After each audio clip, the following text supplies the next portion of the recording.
Yani nimefuatilia issue ya Tundu Lissu. Nimeona kimsingi na kisekondari wanakosea sana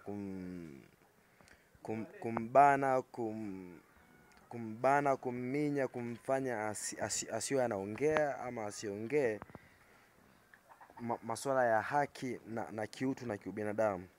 Mfano kama hili swala ambalo ni kama wanasema wanamfunga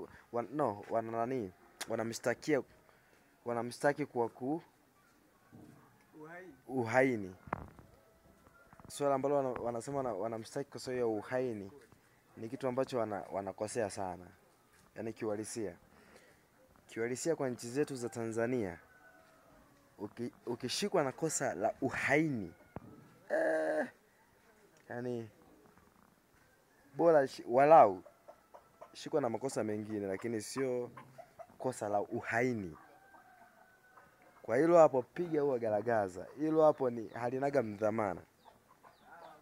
Sasa nimeona kwa Tundu Lissu ni kitu ambacho wanambambikizia ili wapate namna ya kumuua. Maana siku zote huwa wanasema kwamba ukitaka kumuua mbwa, mpachike jina baya. Ni automatic tu utapata uhalali wa kumuua, utapata uhalali wa kumfanya lolote ama chochote utakacho, kwa sababu tu kwa kigezo na kwa sababu tu ya kumpa jina baya. Lile jina baya ndio litakalokuwa likiakisi likipata uhalali wa kutaka kumfanya chochote.